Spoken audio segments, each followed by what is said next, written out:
What's up, everybody? Deadpool and Wolverine is finally here. The wait felt like an eternity, but we got it in all its glory this week. There will, of course, be spoilers here in the review as I dive into all the cameos and the end of the movie, so you've been warned. Now let's get into it.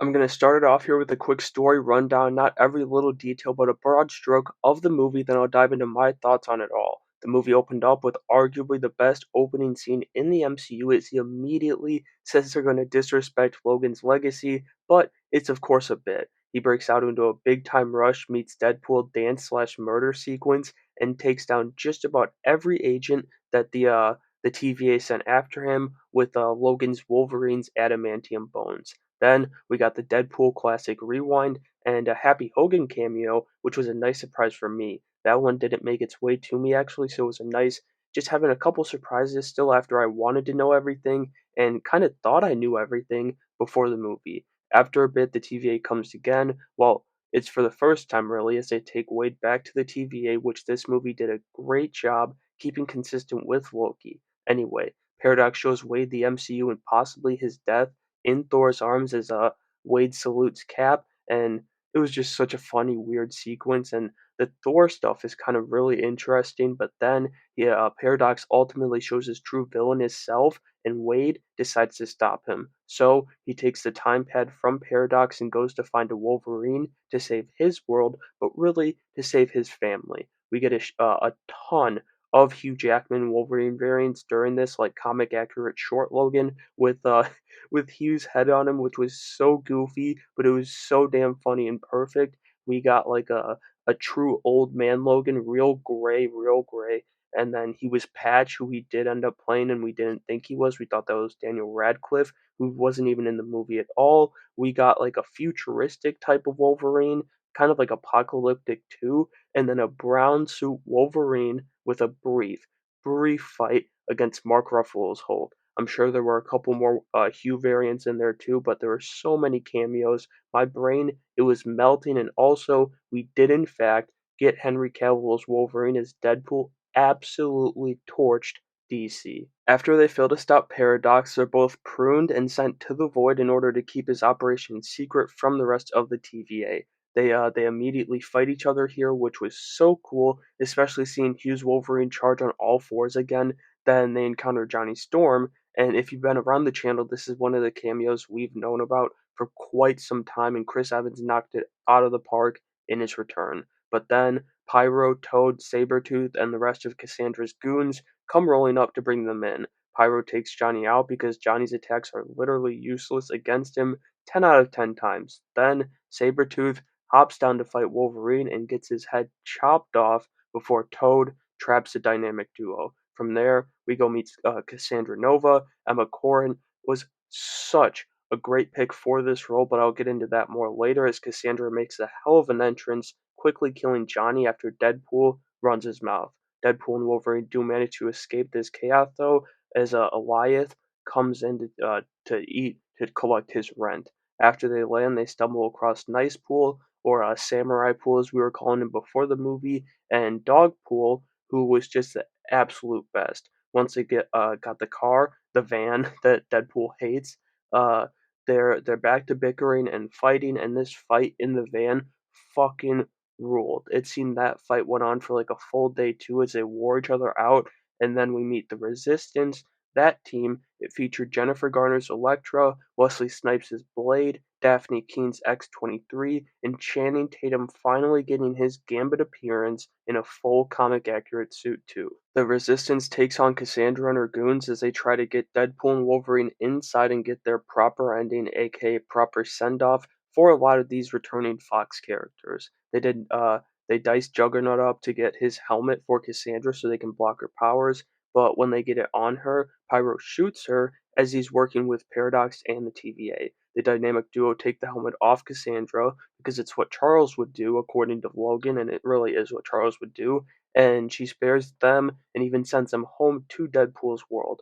But, as villains do, she had an ulterior motive and followed them back to get the TVA back after Paradox broke their deal. She immediately kills Pyro and diddles Paradox's brain, bef- before getting to work on the machine that Paradox was going to kill Deadpool's world with. While she's uh, down there, sorry, she brought the Deadpool core from the void to take on our duo, and this was amazing. We got so many variants, but my favorites had to be Lady Pool with her Uzis, and then Cowboy Pool, Kid Pool, who was hilarious, Baby Pool, who had a great scene at the end of the fight, and Head Pool was hilarious with Deadpool swinging him around just like Logan's bones. The dynamic duo make it through that though, even if Nice Pool didn't, as they go down and beat Cassandra. Both of them are trying to sacrifice themselves, and after Deadpool locks Wolverine out, they end up saving the day together. The TVA allows them to live, seemingly because they'll be needed, aka needed for Secret Wars later on, but Deadpool got his big wish. His family is safe, and it grew by one as Wolverine is staying on Deadpool's Earth since he's got nothing left on his.